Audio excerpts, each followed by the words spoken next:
Hello dear students, आप सभी का स्वागत है आपके अपने फेवरेट यूट्यूब चैनल लक्ष्य अकेडमी पर।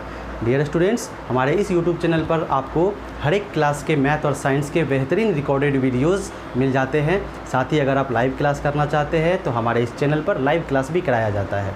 इसके साथ ही अगर आप हर एक वीडियोज़ के नोट्स और पीडीएफ पाना चाहते हैं तो आप हमारे टेलीग्राम और व्हाट्सएप ग्रुप में जुड़कर सभी नोट्स और पीडीएफ प्राप्त कर सकते हैं, और ये सब एकदम बिल्कुल फ्री है।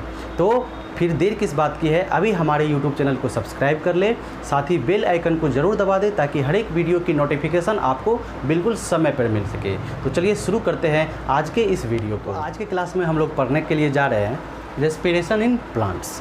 एक छोटा सा टॉपिक है जिसे हम लोग अच्छे तरीके से पढ़ेंगे और समझेंगे इस टॉपिक को। तो चलिए, रेस्पिरेशन इन प्लांट्स। तो सबसे पहले ये जानने की आवश्यकता है कि प्लांट और एनिमल के रेस्पिरेशन में क्या कोई डिफरेंस है। जी बिल्कुल डिफरेंस है। प्लांट और एनिमल का जो रेस्पिरेशन होता है इसमें बहुत सारा डिफरेंस है। तो ये कौन कौन सी डिफरेंसेस है, तो सबसे पहले यहाँ पर हम देखते हैं वो डिफरेंस क्या है कि प्लांट्स के पास रेस्पिरेटरी गैसेस के ट्रांसपोर्ट के लिए कोई खास ऑर्गन नहीं होता है। जैसा कि एनिमल के केस में हमारे पास लंग्स हैं, हमारे पास रेस्पिरेटरी सरफेस है, एल्वेलाई है, लेकिन एनिमल के केस में तो ये है, लेकिन प्लांट के केस में कोई भी न तो रेस्पिरेटरी ऑर्गन है न तो रेस्पिरेटरी सरफेस है। तो हम यहाँ पर लिख सकते हैं no respiratory organ, no respiratory organ and no respiratory surface, no respiratory surface. तो न तो रेस्पिरेटरी ऑर्गन है न तो रेस्पिरेटरी सरफेस है। तो अब एक बेहद सवाल उठता है कि आखिर ऑक्सीजन और कार्बन डाइऑक्साइड का यानी रेस्पिरेटरी गैसेस का एक्सचेंज और ट्रांसपोर्ट किस तरह से होगा प्लांट के केस में। तो यहाँ पर बेहद इसका आंसर भी बेहद सिंपल है कि यहाँ पर ऑक्सीजन और कार्बन डाइऑक्साइड का ट्रांसपोर्ट नहीं होगा, लॉन्ग डिस्टेंस ट्रांसपोर्ट नहीं होगा जैसा कि ब्लड के थ्रू होता था। यहाँ पर क्या होगा, सिर्फ एक्सचेंज होगा। सिर्फ क्या होगा, एक्सचेंज होगा, यहाँ पर ट्रांसपोर्ट नहीं होगा। तो ये बेहद इंपॉर्टेंट पॉइंट है। क्यों नहीं ट्रांसपोर्ट होगा, क्योंकि यहाँ पर कोई भी सर्कुलेटिंग मीडियम नहीं है या ट्रांसपोर्ट करने वाला कोई भी यहाँ पर चीज़ अवेलेबल नहीं है। ठीक है, तो यहाँ पर हम बोल सकते हैं no transport system, no transport system for respiratory gases, for respiratory gases. Okay, तो यहाँ ना तो रेस्पिरेटरी ऑर्गन है, ना यहाँ तो रेस्पिरेटरी सरफेस है, ना ही यहाँ ट्रांसपोर्ट सिस्टम है कि रेस्पिरेटरी गैसेस को एक पार्ट से एक जगह से दूसरी जगह पहुँचाया जा सके। ठीक है, तो अब यहाँ पर एक बेहद सवाल पहुँचता है कि क्या प्लांट्स को रेस्पिरेशन की आवश्यकता नहीं है क्या? क्या प्लांट के सेल्स को एनर्जी की आवश्यकता नहीं है क्या? बिल्कुल है। जितने भी जीव होते हैं, जितने भी सेल्स होते हैं, सभी में एनर्जी की आवश्यकता होती है। तो आखिर तब ये अपने एनर्जी के रिक्वायरमेंट को पूरा कैसे करेंगे? प्लांट अपने एनर्जी के रिक्वायरमेंट को पूरा कैसे करेगा? तो इसके लिए क्या होता है कि प्लांट के केस में क्या होता है कि जितने भी पार्ट्स हैं, रूट, स्टेम एंड लीव्स, जितने भी पार्ट हैं, सभी इंडिपेंडेंटली क्या करते हैं, और कार्बन डाइऑक्साइड को, ऑक्सीजन को लेते हैं और कार्बन डाइऑक्साइड को क्या करते हैं, रिलीज़ करते हैं। ठीक है, सॉरी गलती बोल गया मैं। कार्बन डाइऑक्साइड, हाँ, कार्बन डाइऑक्साइड को रिलीज़ करेगा और ऑक्सीजन को लेगा। ठीक है, रेस्पिरेशन में क्या होता है कि कार्बन ऑक्सीजन को लिया जाता है, कार्बन डाइऑक्साइड को रिलीज़ किया जाता है, साथ ही एनर्जी बनती है। तो इस केस में यहाँ पर रूट, स्टेम एंड लीव्स ये सभी इंडिपेंडेंटली क्या करेंगे, रेस्पिरेशन करेंगे, एक्सचेंज ऑफ गैसेस करेंगे इंडिपेंडेंटली, कोई किसी पर निर्भर नहीं होगा। क्योंकि यहाँ पर न तो गैस का ट्रांसपोर्ट होगा, ठीक है, बहुत डिस्टेंस ट्रांसपोर्ट नहीं होगा, लॉन्ग डिस्टेंस ट्रांसपोर्ट नहीं होगा, यहाँ पर कोई रेस्पिरेटरी ऑर्गन या कोई रेस्पिरेटरी सरफेस भी नहीं है। तो इस केस में यहाँ पर क्या करना पड़ेगा कि हर एक पार्ट को इंडिपेंडेंटली क्या करना पड़ेगा, गैस का एक्सचेंज कराना पड़ेगा। अब ये गैस का जो एक्सचेंज होगा ये भी शॉर्ट डिस्टेंस के लिए होगा, लॉन्ग डिस्टेंस ट्रांसपोर्ट के लिए तो यहाँ पर कोई भी उम्मीद ही नहीं बची। तो यहाँ पर क्या होगा, यहाँ पर शॉर्ट डिस्टेंस ट्रांसपोर्ट के लिए होगा। अब ये शॉर्ट डिस्टेंस ट्रांसपोर्ट किसके द्वारा होगा, तो हम लोग जानते हैं, पढ़ के आए हैं डिफ्यूज़न के बारे में, हम लोग पढ़ के आए हैं ऑस्मोसिस के बारे में। डिफ्यूज़न में क्या होता है कि ट्रांसपोर्ट एक्सचेंज ऑफ गैसेस होते हैं, और ऑस्मोसिस में क्या होता है कि एक्सचेंज ऑफ वाटर होता है। तो यहाँ पर हम लोग रेस्पिरेटरी गैसेस की बात कर रहे हैं। इट मीन्स कि यहाँ पर क्या होने वाला है, तो यहाँ पर डिफ्यूज़न की हेल्प से गैस का एक्सचेंज कराया जाएगा independently from all parts of plant. तो हम लिख सकते हैं यहाँ पर कि respiration bye diffusion, respiration bye diffusion independently from all parts of plants like root, stem and leaves। तो इस केस में अपन को क्या देखना है कि रेस्पिरेशन जो होगा प्लांट में, तो प्लांट के हर एक पार्ट इंडिपेंडेंटली अलग अलग तरीके से क्या करेंगे, रेस्पिरेशन प्रोसेस करेंगे। डिफ्यूजन से वो क्या करेंगे, गैस को एक्सचेंज करा लेंगे। ठीक है, तो जब यहाँ पर हर एक पार्ट खुद ही क्या कर रहा है, एक्सचेंज करा रहा है, तो फिर उसको ट्रांसपोर्ट करने की कोई आवश्यकता नहीं है, क्योंकि हर एक पार्ट तो खुद ही ऑक्सीजन ले रहा है ना। तो यहाँ पर जो रेस्पिरेशन हो रहा है वो डिफ्यूजन प्रोसेस से हो रहा है। अब ये देखिए कि डिफ्यूजन जो है ये एक स्लो प्रोसेस है, तो यहाँ पर रेस्पिरेशन का जो रेट है वो भी क्या होगा, स्लो होगा। वैसे भी प्लांट अपने जगह पर ही खड़ा रहते हैं, इन्हें एनर्जी की आवश्यकता उतनी नहीं है जितनी एनिमल को होती है, तो रेस्पिरेशन का रेट यहाँ पर क्या होगा, स्लो होगा। ओके,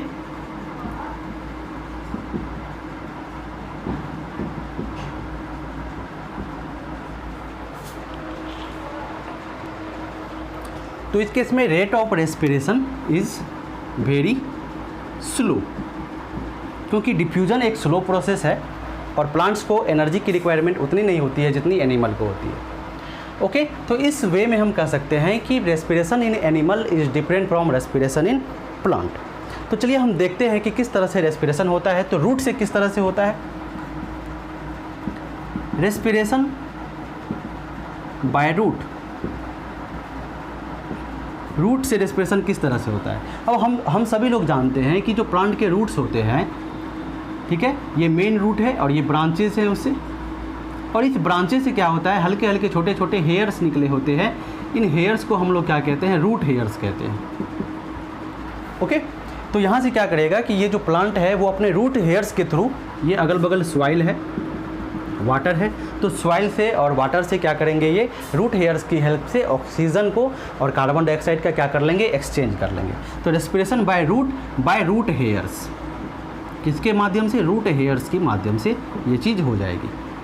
समझ में आ गया। अब स्टेम की बात करते हैं कि स्टेम से किस तरह से होगा।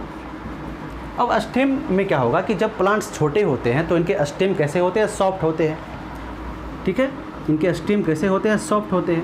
अगर सॉफ्ट स्टेम है तो सॉफ्ट स्टेम में क्या होता है कि स्टोमेटा पाया जाता है। ठीक है, हैव स्टोमेटा। सॉफ्ट स्टेम में स्टोमेटा है, तो यहाँ पर गैस का एक्सचेंज किसकी हेल्प से होगा, तो स्टोमेटा की हेल्प से होगा। ठीक है, बाय स्टोमेटा।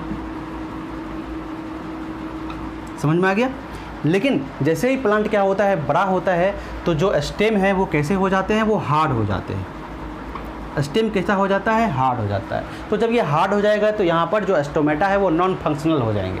ठीक है, तो इस केस में जो हार्ड स्टेम है उसमें क्या होता है, वहाँ बार्क होता है, और बार्क में एक स्ट्रक्चर होता है जिसको लेंटिसिल कहते हैं।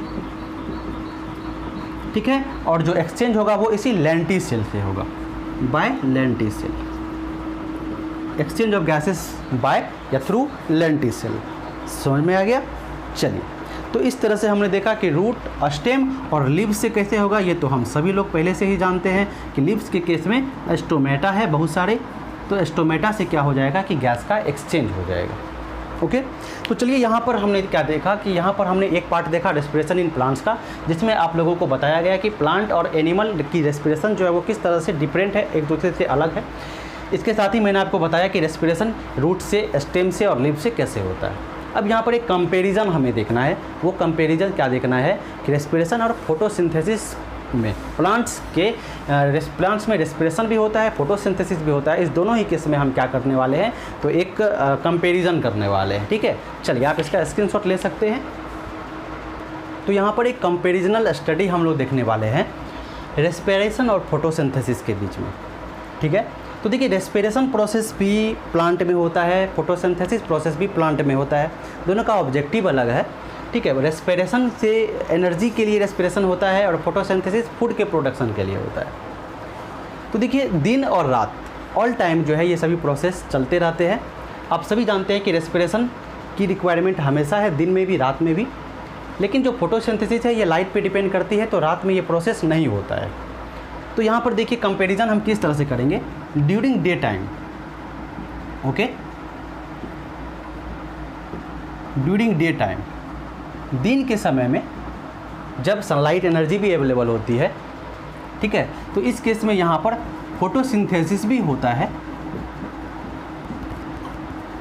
और रेस्पायरेशन भी होता है, ओके।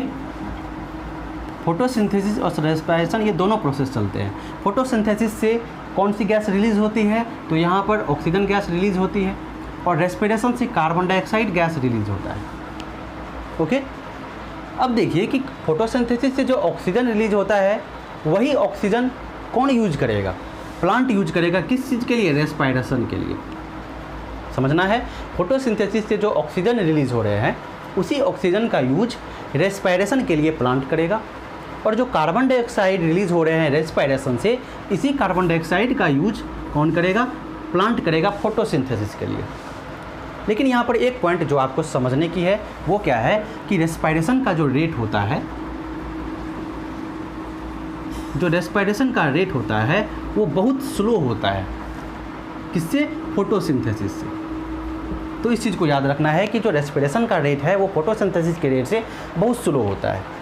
तो यहाँ से हम ये कह सकते हैं कि यहाँ पर जो रेस्पिरेशन से जो कार्बन डाइऑक्साइड रिलीज हो रहे हैं, कार्बन डाइऑक्साइड का जो कंसंट्रेशन है ये बहुत ही कम है, किससे, ऑक्सीजन के कंसंट्रेशन से, ठीक है। ऑक्सीजन बहुत ज़्यादा रिलीज़ हो रहा है दिन के समय में, लेकिन कार्बन डाइऑक्साइड जो है वो कम रिलीज़ हो रहे हैं। तो सिर्फ रेस्पायरेशन से जो कार्बन डाइऑक्साइड रिलीज हो रही है इससे काम नहीं चलने वाला है फोटोसिंथेसिस के लिए प्लांट को, क्योंकि बहुत कम कार्बन डाइऑक्साइड रिलीज हो रहा है। तो यहाँ पर क्या होता है कि ये पूरा का पूरा कार्बन डाइऑक्साइड तो यूज कर ही लेगा प्लांट, जो रेस्पिरेशन से प्रोड्यूस हो रहा है, इसके साथ ही इन्वायरमेंट से भी क्या करेगा, कार्बन डाइऑक्साइड लेगा फोटोसिंथेसिस के लिए।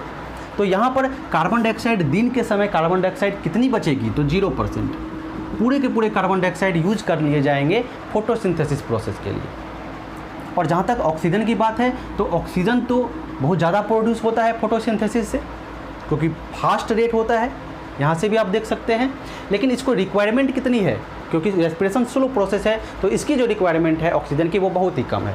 तो यहाँ पर ऑक्सीजन का जो कंसंट्रेशन है वो बहुत ज़्यादा बचेगा, जो हम लोगों के लिए अवेलेबल होगा। ये बात हो गई दिन की। अब रात की टाइम देखते हैं क्या होता है। ड्यूरिंग